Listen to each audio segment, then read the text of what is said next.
ओम परमात्मने नमः।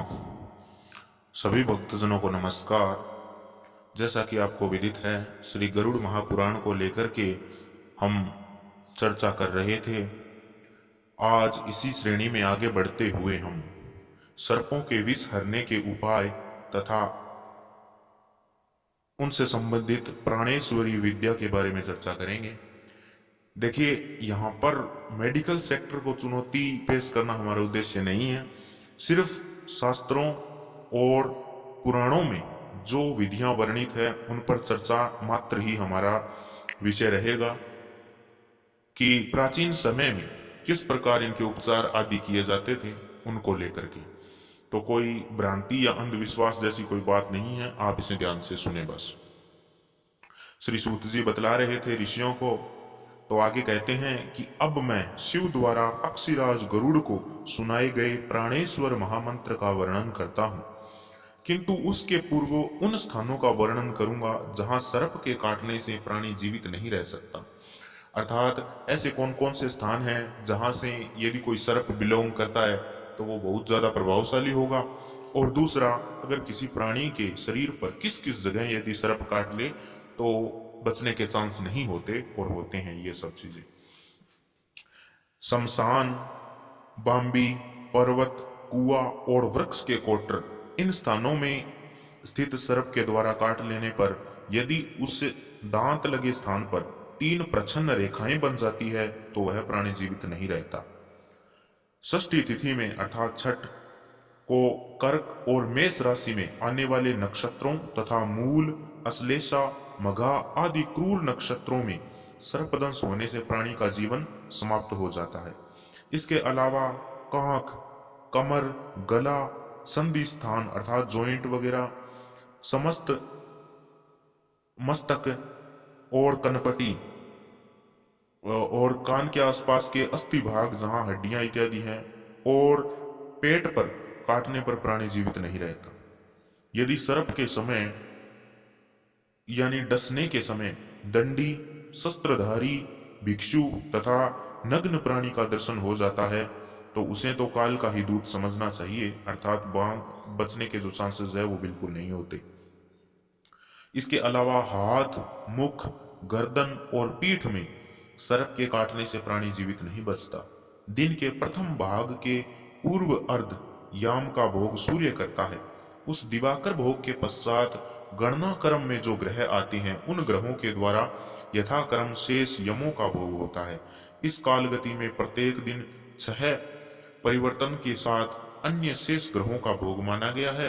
यथा जैसे कि ज्योतिषियों ने काल चक्र के आधार पर रात्रि काल में शेष नाग, सूर्य, वासुकी नाग चंद्र, तक्षक नाग नाग जो है वो से मंगल, करकोटक नाग बुध, पद्म नाग गुरु, महापद्म नाग शुक्र, शंख नाग शनि और कुलिक नाग राहु को स्वीकार किया है। रात या दिन में बृहस्पति का भोग काल आने पर सर्प देवों का भी अंत करने वाला हो जाता है, अतः इस काल में सर्प द्वारा काटा गया प्राणी बच नहीं सकता। दिन में शनि ग्रह की वेला के आने पर राहु अशुभ धर्म से युक्त हो जाता है, अतः वह अपने यामार्ध भोग और संधि काल की अवस्थिति काल अर्थात यमराज की गति के समान गतिमान रहता है। रात्रि और दिन का मान लगभग 30-30 घटी का होता है। इस मान के अनुसार निर्मित काल चक्र में चंद्रमा प्रतिपदा तिथि को पादांगुष्ठ अर्थात पग का जो अंगूठा है, द्वितीय को पैर से ऊपर, तृतीया को गुल्फ, चतुर्थी को घुटना, पंचमी को लिंग, षष्ठी को नाभि, सप्तमी को हृदय और अष्टमी को स्तन, नवमी को कंठ, दसवीं को नासिका, एकादशी को नेत्र, द्वादशी को कान, त्रयोदशी को भौहें, चतुर्दशी को शंख अर्थात कनपटी तथा पूर्णिमा एवं अमावस्या को मस्तक पर निवास करता है। पुरुष के दक्षिणांग में तथा स्त्री के वाम भाग में चंद्र की स्थिति होती है। चंद्र की स्थिति जिस अंग में होती है उस अंग में सर्प के डसने पर प्राणी जीवित नहीं बचता। यद्यपि सर्पदंश से शरीर में उत्पन्न हुई मूर्छा शीघ्र समाप्त होने वाली नहीं होती, फिर भी शरीर मर्दन से वह दूर हो सकती है। अब इसके उपाय इत्यादि के बारे में हम चर्चा करते हैं कि स्फटिक के समान निर्मल ओम हंसः नामक बीज मंत्र साधक का परम मंत्र है। कौन सा मंत्र? ओम हंसः। विष रूपिणी और विष रूपी पाप को नष्ट करने में समर्थ इस बीज मंत्र का प्रयोग सर्पदंश से मूर्छित प्राणी पर करना चाहिए। इसके 4 प्रकार हैं। प्रथम मात्रा बीज बिंदु से युक्त है, दूसरा 5 स्वरों से युक्त है, तीसरा 6 स्वरों वाला और चौथा विसर्ग युक्त है। प्राचीन समय में पक्षीराज गरुड़ ने तीनों लोकों की रक्षा के लिए ओम कुरु कुले स्वाहा इस महामंत्र को आत्मसात किया था।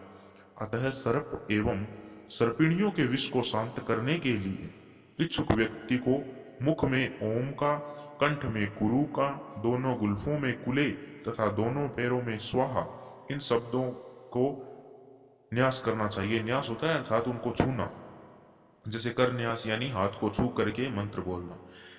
जिस घर में ये जो मंत्र है, कौन सा मंत्र? ओम कुरु कुले स्वाहा भली प्रकार से लिखा रहता है, सर्प उस घर को छोड़कर चले जाते हैं। जो मनुष्य 1000 बार इस मंत्र के जप से अभिमंत्रित सूत्र को कान पर धारण कर लेता है, उसको सर्प भय नहीं रहता। जिस घर में इस मंत्र से अभिमंत्रित शर्करा खंड फेंक दिए जाए, अर्थात चीनी के दानों को इस मंत्र से अभिमंत्रित करके फेंक दिए जाएं, उस घर को भी सर्प छोड़ देते हैं। देवताओं और असुरों ने इस मंत्र का 7 लाख जप करके सिद्धि प्राप्त की थी। इसी प्रकार एक अष्टदल पद्म अर्थात ऐसा कमल का फूल जिसके 8 पत्ते हों, अष्टदल कहते हैं उसे, उसका रेखांकन करें, अर्थात रंगोली बनाते हैं उस प्रकार उसको बनाएं और उसके प्रत्येक दल पर अर्थात पत्ते पर ओम सुवर्ण रेखे कुक्कुट विग्रह रूपिणी स्वाहा इस मंत्र के 2-2 वर्ण लिखें तथा ओम पक्षी स्वाहा इस मंत्र से अभिमंत्रित जल के द्वारा स्नान कराने से विष विहल प्राणी का विष दूर हो जाता है। फिर से सुन लीजिए, ओम सुवर्ण रेखे कुक्कुट विग्रह रूपिणी स्वाहा और ओम पक्षी स्वाहा।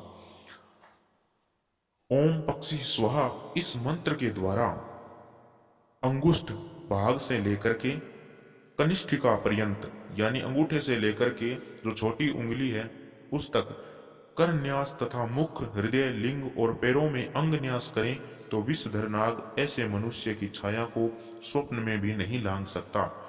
जो मनुष्य इस मंत्र का 1 लाख जप करके सिद्धि प्राप्त कर लेता है, वह अपनी दृष्टि मात्र से व्यथित व्यक्ति के शरीर में व्याप्त विष को नष्ट कर देता है।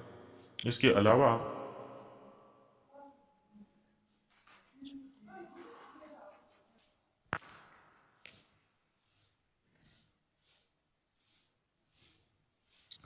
ओम ह्रीम रोम ह्रीम रुंडाय स्वाहा इसके मध्य में आप छोटी भी या बड़ी भी यूज कर सकते हैं, उसका कोई फर्क नहीं पड़ेगा। पुनः सुनिए, ओम ह्रीम रोम ह्रीम भिरुंडाय स्वाहा इस मंत्र का जप सर्प दंशित व्यक्ति के कान में करने पर विष का प्रभाव क्षीण हो जाता है।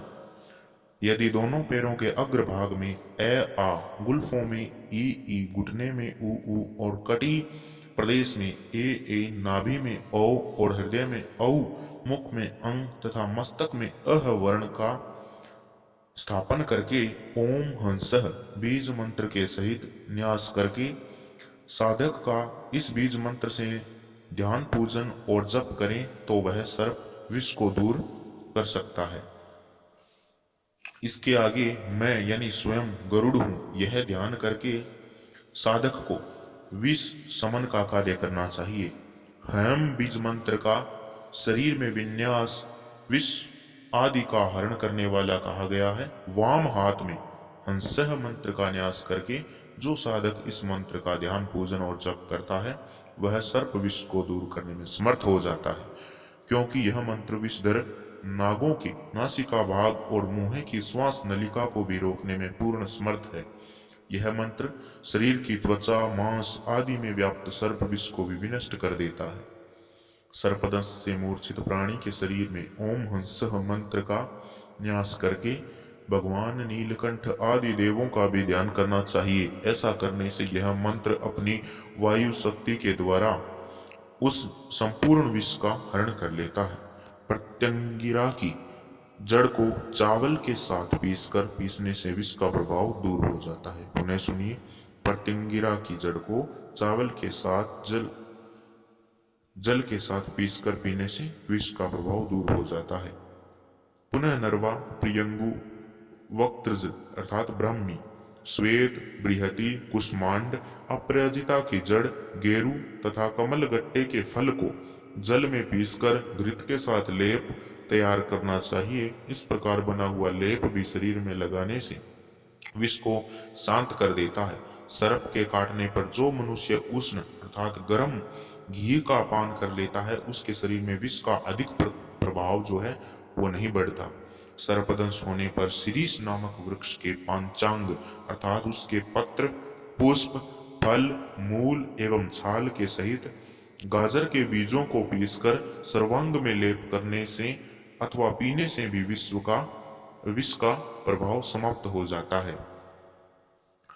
इसके अलावा ओम ह्रीम बीज मंत्र गोनस अर्थात गोहुएन आदि विषैले सर्पों के विष को दूर करने में समर्थ है। इस मंत्र के साथ अह का प्रयोग करके अर्थात ओम ह्रीम अह का उच्चारण करते हुए हृदय, ललाट आदि में विन्यास करके उसका ध्यान करने मात्र से ही सर्प आदि का वशीकरण हो जाता है। इसका 15,000 जप करके साधक गरुड़ के समान सर्वगामी कवि, विद्वान, वेदविद हो जाता है तथा दीर्घ आयु को प्राप्त करता है। तो ये थी सर्प विष को हरण करने और सर्प आदि के विषय में सारी चर्चा। आगे हम कुछ अन्य उपद्रवों को नष्ट करने के मंत्रों के बारे में चर्चा करेंगे। आज के विषय में इतना ही। आपका बहुत बहुत धन्यवाद। यदि आपने हमारे चैनल को सब्सक्राइब नहीं किया है तो सब्सक्राइब कर लीजिए और इस जानकारी को आगे से आगे शेयर भी कीजिएगा। श्री हरि ओम तत्सत।